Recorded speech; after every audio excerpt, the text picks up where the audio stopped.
दोस्तों, आज हम आपको एक ऐसी मौत जाती बकरी के बारे में बताने वाले हैं जो अजान का वक्त होते ही कबले की तरफ अपना मुंह कर लेती और जोर जोर से अजान देने लगती, जिसे देखकर हर कोई अल्लाहू अकबर कहने पर मजबूर हो जाता। और यही नहीं, इस पूरे वाक्य को सुनकर यकीनन आप भी हैरान रह जाओगे। इसलिए आज का यह वीडियो आप सभी के लिए बहुत खास है। आप इसको आखिर तक जरूर देखें और सबसे पहले अल्लाह की मोहब्बत में आप इस वीडियो को दिल से एक लाइक जरूर कर दें और मेहरबानी करके इसे शेयर भी कर दें ताकि और भी लोगों के पास में यह वीडियो पहुंच जाए। तो चलिए दोस्तों, शुरू करते हैं। मिस्र में एक गांव था जिसमें एक बार सैलाब आ गया, यानी कि इतनी जोरदार तूफानी बारिश हुई कि जिसमें लोगों के मकान, जानवर सब कुछ बह गए।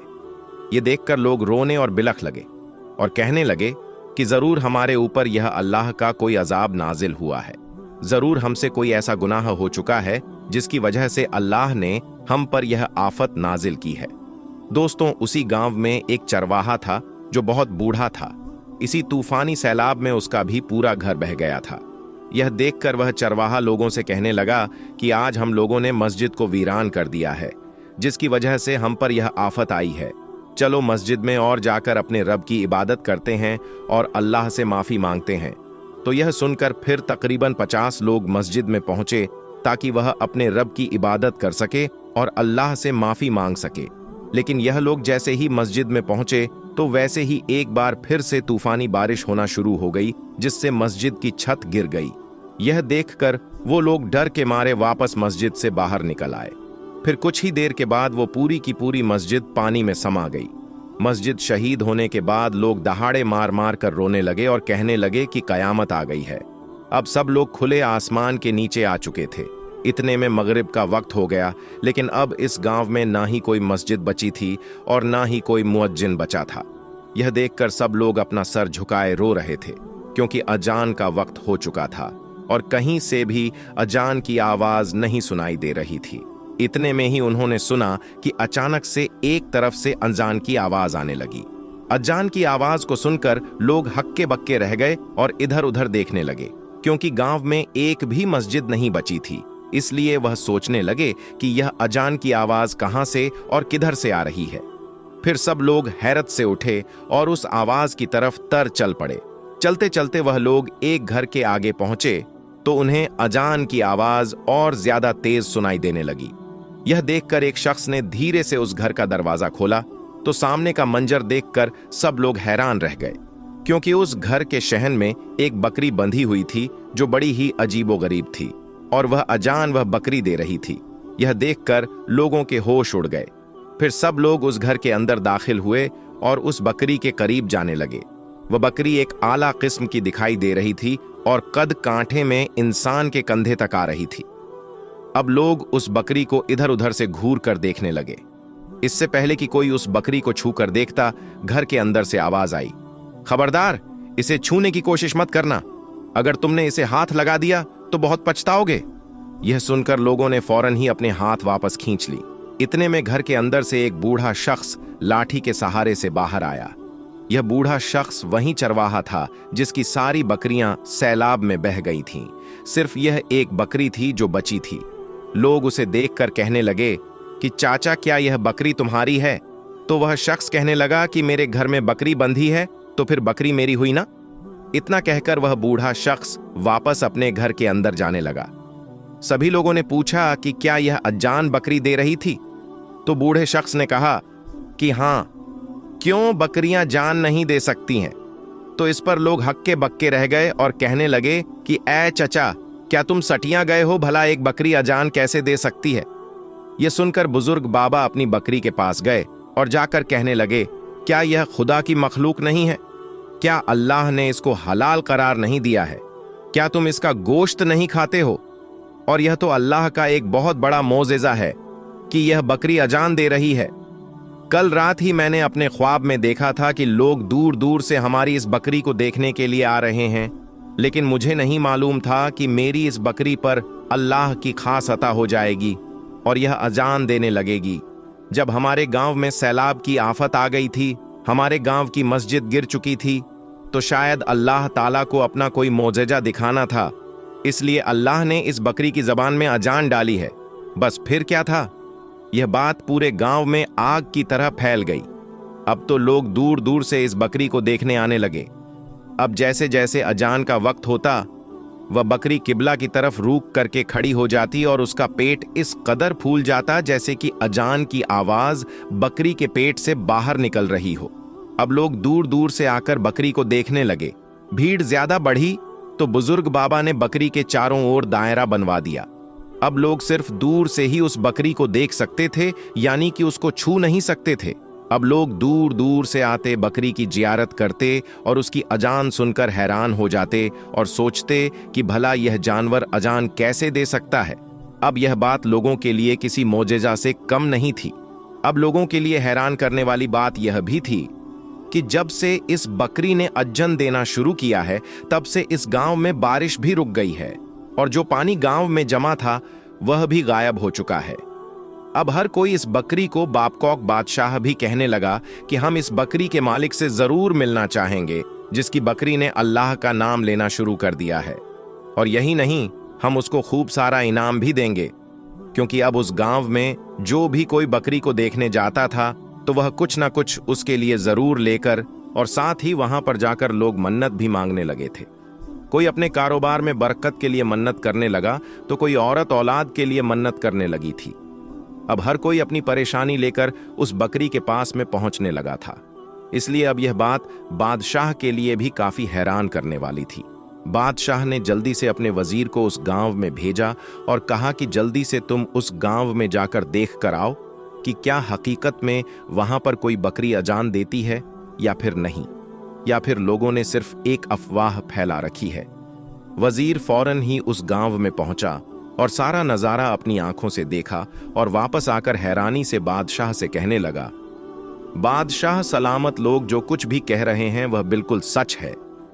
यह सुनकर बादशाह को बड़ा गुस्सा आया और कहने लगा कि शायद मेरा यह वजीर भी उस बकरी का मुरीद बन चुका है। अगर लोगों को थोड़ी और डील दे दी गई तो लोग उस बकरी को खुदा समझने लगेंगे। फिर बादशाह ने फौरन ही अपने लिए एक सवारी तैयार करवाई और अपने सिपाहियों को हुक्म दिया कि मेरे लिए एक आम सा लिबास लाया जाए। मैं अपना भेष बदलकर उस गांव में जाऊंगा और यह सारा माजरा अपनी आंखों से देखूंगा। इसके बाद बादशाह ने अपना भेष बदला और बाजार में पहुंच गया। वहां पर हर कोई उस बकरी की ही बातें कर रहा था। लोग कह रहे थे कि हम तो नमाज ही तभी पढ़ेंगे जब वह बकरी अजान देगी, तो कोई कह रहा था कि वह बकरी बड़ी करामाती है। कल मैंने उस बकरी की अजान को सुनकर नमाज पढ़ी थी तो मेरी दुकान पर ग्राहकों की भीड़ लग गई थी। इस तरह की बातें जब बादशाह ने सुनी तो वह बहुत ज्यादा परेशान हुआ। उनका दिल कांप कर रह गया। इसके बाद बादशाह उस गांव में दाखिल हो गए जिसमें वह बकरी बंधी थी। बादशाह ने देखा कि उस गांव में पैर रखने की भी जगह नहीं थी, हर तरफ भीड़ ही भीड़ थी। फिर बादशाह ने अपना सर उठाकर उस बकरी की तरफ देखा। वह बकरी लोगों को हैरान कुन नजरों से देख रही थी। इतने में जौहर का वक्त हो चुका था। बकरी ने फौरन ही किबला रुख किया और फिर अचानक ही फिजा में अजान की आवाज गूंजने लगी। यह देखकर बादशाह भी बड़ा हैरान हुआ।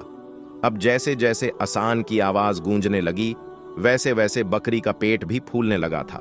ऐसा लगने लगा था जैसे कि यह अजान की आवाज इस बकरी के पेट से बाहर निकल रही हो। लेकिन साथ ही बादशाह सोचने लगा कि यह कैसे मुमकिन हो सकता है। एक बकरी के पेट से अजान की आवाज बाहर निकले। फिर जैसे ही अजान मुकम्मल हुई तो बकरी का पेट भी वापस अपनी जगह पर आ गया था। लोग यह देखकर अल्लाहू अकबर कहने लगे। कुछ लोगों ने तो वहीं पर नमाज पढ़ना भी शुरू कर दिया था। इधर लोग तरह तरह के सामान ला रहे थे। कोई बकरी के लिए सोने चांदी के बर्तन ला रहा था तो कोई आला किस्म की जड़ी बूटियां साथ लेकर आ रहा था। इसके बाद ईशा का वक्त हो गया था। सब लोग अपने अपने घर को चले गए थे। मौका देखकर फिर बादशाह उस शख्स के पास पहुंचा और अपने थैले में से 3 पोटलियां निकाली जिनमें सोने की अशर्फियां भरी पड़ी थीं। वह उस शख्स के हाथ में रखकर बादशाह कहने लगा कि यह बकरी तुम मुझे बेच दो, इसके बदले में मैं तुम्हें इतने सारे सोने की अशर्फियां दूंगा। यह सुनकर बूढ़ा शख्स गुस्से से लाल हो गया और कहने लगा कि यह तुमने कैसे सोच लिया कि मैं यह बकरी तुम्हें दे दूंगा? मैं किसी भी कीमत पर इस बकरी को नहीं बेचूंगा। इसके बाद उसने धक्के देकर बादशाह को अपने घर से बाहर निकाल दिया। बादशाह को लग रहा था कि यह शख्स कोई पैसों का लालची है, इसलिए शायद यह सब कर रहा है। लेकिन सोने की अरपिन माना तो बादशाह समझ गया कि बात कुछ और ही है, चक्कर यहाँ पर कुछ और ही है। फिर बादशाह ने आसपास के लोगों से पूछा कि क्या यह शख्स इस घर में अकेला रहता है। तो इस पर लोगों ने बताया कि यह शख्स बे औलाद है और यह अपनी बीवी के साथ इस घर में रहता है, लेकिन इसकी बीवी पर्दे के मामले में बहुत ज्यादा सख्त है। आज तक इसकी बीवी को किसी ने भी नहीं देखा है। सिर्फ इसकी बीवी महीने की आखिरी तारीख को रात के वक्त अपने घर से बाहर निकलती है और सुबह फज्र के वक्त वापस घर के अंदर आ जाती है। यह सुनकर बादशाह कुछ समझ नहीं पाए, लेकिन बादशाह इस राज्य से पर्दा उठाना चाहते थे क्योंकि लोग शिर्क में मुब्तला हो रहे थे। लोग इस बकरी को खुदा मानने लगे थे, लेकिन सब कुछ देखकर भी बादशाह खामोश था, क्योंकि उसका मानना था कि अगर लोगों के सामने बगैर सबूत के बात करूंगा तो लोग उसकी बात पर यकीन नहीं करेंगे और फिर लोग मेरे ही खिलाफ खड़े हो जाएंगे। इसलिए बादशाह इस बात की तह तक जाना चाह रहे थे। खैर, फिर महीने की आखिरी तारीख भी आ गई। बादशाह सोच रहा था कि हो सकता है कि इस काम में इसकी बीवी भी शामिल हो। बस यही बात सोचकर बादशाह उसकी बीवी को छुपकर देखना चाह रहे थे। फिर आधी रात का वक्त हुआ, उस घर का दरवाजा खुला। वह औरत घर से बाहर निकली और तेज तेज चलने लगी। बादशाह भी छुपकर उसका पीछा करने लगा। अब वह औरत चलती हुई एक मकान के अंदर दाखिल हो गई। फिर बादशाह ने वहां पर छुपकर जो कुछ देखा, वह देखकर बादशाह के होश उड़ गए, लेकिन फिर सही वक्त आने का इंतजार करने लगे। इसके बाद वह औरत उस घर से बाहर निकली और वापस अपने घर के अंदर आ गई। अब यह मामला बादशाह के लिए और भी ज्यादा पेचीदा हो चुका था। वह अकेला इस मामले को नहीं निपटा सकता था, इसलिए बादशाह वापस अपने महल में गया। अपने साथ अपने वजीर और अपने कुछ सिपाहियों को भी लिया और कहने लगा कि इसके लिए मुझे आप सबका भी साथ चाहिए। हम सब मिलकर इस राज्य का पर्दा उठाएंगे, वरना यह लोग ऐसे ही गुनाह का शिकार होते रहेंगे। फिर बादशाह 3 दिनों के बाद अपने वजीर और सिपाहियों के साथ सा वापस उस गांव में दाखिल हुआ तो यह देखकर बादशाह बहुत हैरान हुआ, क्योंकि अब उस गांव के अंदर कोई भी भीड़ नहीं थी। उस घर के सामने एक भी शख्स नजर नहीं आ रहा था। यह देखकर बादशाह सोचने लगा कि कहीं इस शख्स ने बकरी को बेच तो नहीं दिया है। बस यही बात सोचकर बादशाह उसके दरवाजे पर पहुंचे और आवाज लगाने लगे। ये सुनकर अंदर से आवाज आई, कौन है और किस लिए आया है?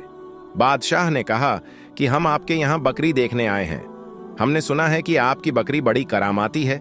इस पर वह बूढ़ा शख्स गुस्से से कहने लगा, हमने अब अपनी बकरी की मसूरी करना बंद कर दिया है।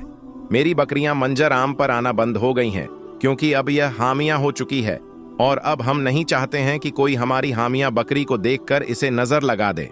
अब जैसे ही बादशाह और उसके आदमी अंदर दाखिल होने लगे तो उस बूढ़े आदमी ने उनका रास्ता रोक लिया और कहने लगा कि हरगिज नहीं, अब आप अंदर नहीं आ सकते हो। इतने में घर के अंदर से आवाज आई, आप लोग अंदर आ जाएं और बकरी को देख लें। शायद यह आवाज उसकी बीवी की थी। फिर दरवाजा खुला, सब लोग घर के अंदर दाखिल हो गए। फिर उस बकरी के पास पहुंचे। वहां पर आज किसी भी किस्म का कोई दायरा नहीं था, बल्कि बकरी आज यूं ही खुले में बंधी हुई थी। यह देखकर फिर बादशाह बकरी के जिस्म पर हाथ फेरने लगा। इसके बाद बादशाह ने अपने वजीर से कहा कि अब तुम यह खबर पूरे गांव में आग की तरह फैला दो कि बुजुर्ग को बाबा की बकरी हामिया है और वह कह रहा है कि मेरी बकरी इंसानी बच्चे को जन्म देने वाली है, जो पैदा होते ही बोलने लगेगा, और वही बच्चा था जो 5 वक्त की अजान देता था। और अब जब वह बच्चा इस दुनिया में आ जाएगा और जो सबसे पहले उस बच्चे को देखेगा तो वह फौरन ही माला माल हो जाएगा। वजीर और सिपाही कुछ भी समझ नहीं पाए कि आखिर बादशाह का मकसद क्या है, लेकिन बादशाह का हुक्म था, इसलिए वह इनकार नहीं कर पाए और फिर अगले सुबह गलियों और बाजारों में जाकर इस बात को फैलाना शुरू कर दिया। देखते देखते यह बात आग की तरह चारों तरफ फैल गई। फिर कुछ दिनों के बाद आखिर में वह वक्त भी आ गया जब वह बकरी बच्चा पैदा करने वाली थी। फौरन ही सब लोगों तक यह बात पहुंचा दी गई कि बुजुर्ग बाबा की बकरी को दर्द होना शुरू हो गया है। यह सुनकर लोग भाग भाग कर वहां पर पहुंचने लगे। यह देखकर बूढ़ा शख्स बहुत परेशान हो रहा था और साथ ही उसकी जो बीवी कभी भी किसी के सामने नहीं आई थी, वह भी अपना मुंह छुपाकर सबको ललकार में लगी और कहने लगी कि चले जाओ यहां से, वरना मैं तुम सबको बर्बाद कर दूंगी। इधर बादशाह और सिपाही एक तरफ खड़े होकर मुस्कुरा रहे थे, क्योंकि आज उनका मंसूबा कामयाब होने जा रहा था। फिर कुछ ही देर के बाद बकरी की हालत ज्यादा खराब होने लगी।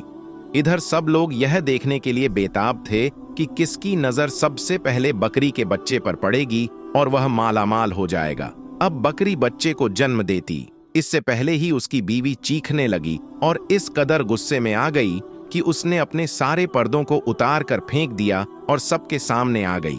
उसने अपने बालों को नोचना शुरू कर दिया और चीख कर कहने लगी कि निकल जाओ, मेरे घर से मेरी बकरी को अकेला छोड़ दो। तुम लोग मेरी मेहनत पर पानी फेर रहे हो, मैं तुम सबको बर्बाद कर दूंगी।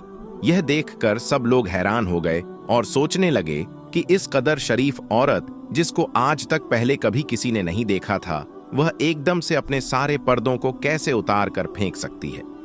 इतने में एक सिपाही आगे बढ़ा और कहने लगा कि मैं एक तबीब हूं, मैं जानवरों के मुश्किल वक्त में उनके काम आता हूं। कितनी ही बकरियों के बच्चे पैदा करने में मैं उनकी मदद कर चुका हूं। यह सुनकर सब लोग उसको आगे भेजने लगे। वह सिपाही आगे बढ़ता हुआ बकरी के पास में पहुंच गया। इसके बाद सिपाही ने बकरी को ऐसी चीज सूंघा कि कुछ ही देर के बाद में उसने जो चीज पैदा की, उसे देखकर सबके होश उड़ गए, क्योंकि उस बकरी के पेट से कोई बच्चा नहीं पैदा हुआ, बल्कि बेतहाशा ताबीज और डोरियां उसके पेट से बाहर निकली है। यह देखकर हर कोई खौफ से कांपने लगा। इतने में वह बकरी मर गई और इधर वह बूढ़ा शख्स और उसकी बीवी चीखें मार मार कर रोने लगी और कहने लगी कि हमारी पूरी मेहनत पर पानी फिर गया है दोस्तों। उसी वक्त बादशाह ने अपने चेहरे से नकाब हटा दिया और वहां पर दो सिपाही फौरन ही खड़े हो गए। यह देखकर हर कोई हैरान रह गया और बादशाह का रास्ता छोड़ने लगे। फिर बादशाह उस शख्स और उसकी बीवी के पास पहुंचा और कहने लगा कि अब हकीकत तुम लोग खुद बताओगे या तुम्हारा सर अभी कलम करवा दूं। यह सुनकर दोनों रो पड़े और बादशाह के कदमों में गिर पड़े। फिर रोते हुए वह शख्स कहने लगा कि बादशाह सलामत, मेरी बीवी काला जादू करती है। मेरी बीवी काला जादू करके आज तक न जाने कितने घर बर्बाद कर चुकी है, और हमने यह बकरी भी इसलिए पाल रखी थी क्योंकि मेरी बीवी इसे अपने काले जादू में इस्तेमाल करती थी। इसके पेट में न जाने कितने लोगों के डोरे और ताबीज हम लोग भरते रहे, कभी खुराक के जरिए से तो कभी पानी में डोरे ताबीज का घोल बनाकर इसे पिलाते रहे। इसके बाद जब बकरी का पेट डोरे ताबीज से भर गया तो इसका पेट फूलने लगा था। मेरी बीवी काला जादू करके एक बहुत बड़ी जिन्न को काबू में करना चाहती थी। इसके लिए उसने खाना पनाह भी छोड़ दिया था। इसके बाद तूफानी बारिश में जब हमारा सब कुछ बर्बाद हो गया तो हम लोग भूख से मरने लगे थे। इसलिए फिर हम दोनों ने यह मंसूबा बनाया।